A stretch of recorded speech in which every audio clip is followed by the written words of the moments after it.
Wa min haqqihi sallallahu alaihi wasallam alaihim ta'dhimuhu wa tawqiruhu. Waqad amara Allah bidzalika fi kitabih qala ta'ala inna arsalnaka syahidan wa mubasysyiran wa nadhira litu'minu billahi wa rasulihi wa tu'azziruhu wa tuwaqqiruhu. Ayat ni dibahaskan oleh Allahumma salli ala sayyidina Muhammad Al-Imam Al-Hafiz Ibn Nasiruddin Ad-Dimashqi dalam beberapa majlis sepanjang setahun. Ayat ni saja dibahaskan sepanjang setahun. Dia.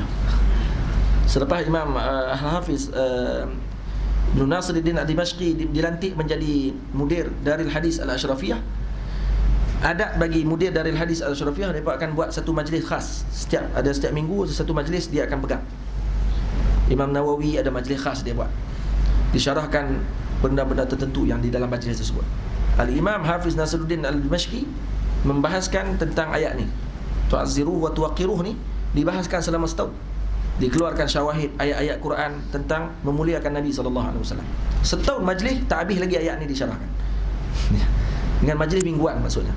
Majlis mingguan. Dan ada antara yang hadir dalam majlis beliau adalah Al-Imam Ibnu Hajar Al-Asqalani radhiyallahu anhu, kerana majlis tersebut dirakamkan, ditulis balik dalam kitab. Buktinya ketika kita baca dalam muqaddimah disebut hadir bersama kita pada malam ini Syekh Al-Imam Qatimatul Muhaqqiqin, Qatimatul Huffaz Al-Muhaddithin Al-Imam Ibn Hajar Al-Asqalani. Hadir sekali dalam majlis pada waktu tersebut. Imam Ibn Hajar adalah majlis pada waktu itu, insya-Allah. Kemudian dia sebut hadis dia saja. Hadis yang pertama sebut pasal Ar-Rahimun yarhamuhumur Rahman tabaraka wa ta'ala yarhamu man fil ardi yarhamukum man fis sama'. Hampir 4 majlis. Cerita pasal sanad sanad dia sambung kata sampai ke hadis tu. Sanad lain pula sambung lagi dengan hadis tu. Sanad lain pula sambung. Dia majlis sanad saja. Sanad tu pula dengan ingatan, bukan lu buka kitab cari tak jumpa. Dengan ingatan dia baca. Ini Hafiz Ibn Nasiruddin Ad-Dimashqi radhiyallahu taala anhu. Hebatnya ulama dulu, kita tak tahu nama majlis depa macam mana. Kalau duduk tu kita rasa duduk di bawah tapak kaki depa lah. Bukan bawah tapak kaki, bawah tanah tu. Tak ada lah majlis. Seakan kita tak ada di depan pada waktu tersebut. Allah. Ai tujilluhu wa tubalighu fi ta'zimihi. Fa ta'zimuhu maksudnya memuliakan, dan juga tubalighu fi ta'zimihi, berlebihan dalam mentakzimkan Nabi. Sebab tu depa kata jangan lebih-lebih sangat mentakzimkan Nabi ni. Lebih-lebih tu apa makna dia? Apa hak bagi lebih-lebih tersebut? Jangan sampai mentuhankan Nabi. Itu maksudnya. Selagi mana tidak mentuhankan Nabi, tak amal lebih-lebih tu. Fata'zimuhu sallallahu alaihi wasallam min ta'zimillah. Karena dalam Quran Allah Taala sebut wa man yu'azzim sya'airallah fa innaha min taqwal qulub. Siapa yang mentakzimkan syiar Allah, maka itu tanda taqwal qulub. Apa syiar Allah yang paling agung? Nabi sallallahu alaihi wasallam. Kama anna ta'atahu 'ainu ta'atillah wa mahabbatahu 'ainu mahabbatihi. Taat kepada Nabi adalah 'ain ta'atillah. Itu sendiri adalah taat kepada Allah. Kasih kepada Nabi itu adalah hakikat kasih kepada Allah. Sebab tu kalau orang tanya, Syekh Jamal pernah tanya, antara kasih kepada Allah dengan Rasul, mana nak didahulukan? Ada kalangan kami jawab, kasih kepada Allah dulu, baru kasih kepada Rasul. Nah, ada kata kasih Rasul, maka lazim akan kasih kepada Allah. Kata Syekh Jamal, kasihkan kedua-duanya sekali, tanpa ada dahulu dan kemudian. Faham tak?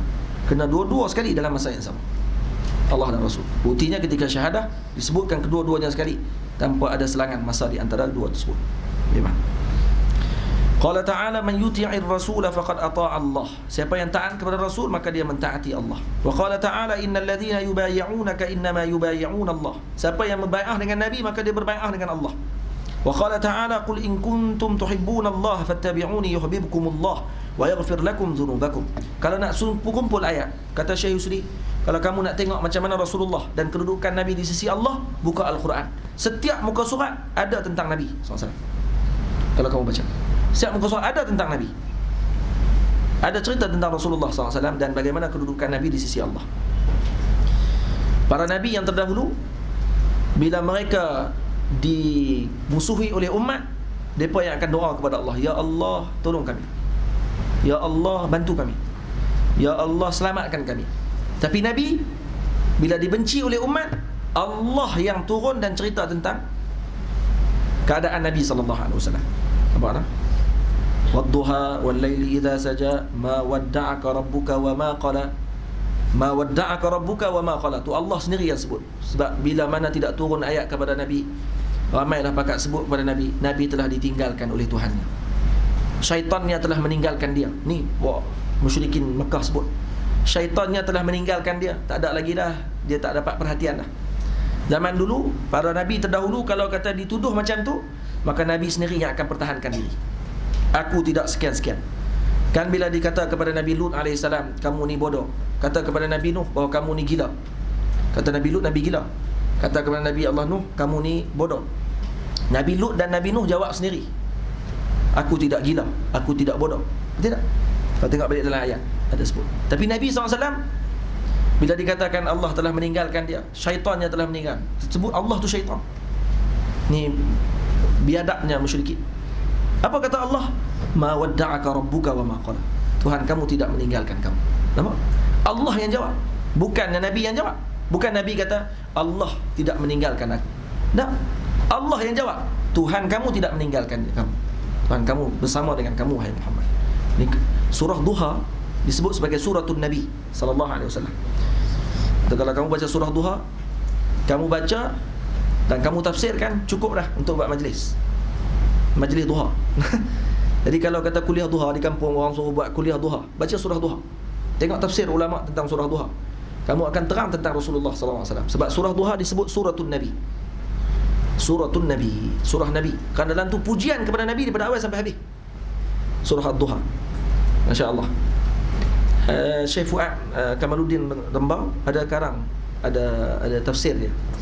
Dia terjemah dalam bahasa Melayu. Cantik tafsirannya. Tu elok kalau buat kuliah. Kalau kata untuk kita buat kuliah, elok kita tersebut. Nampak kan?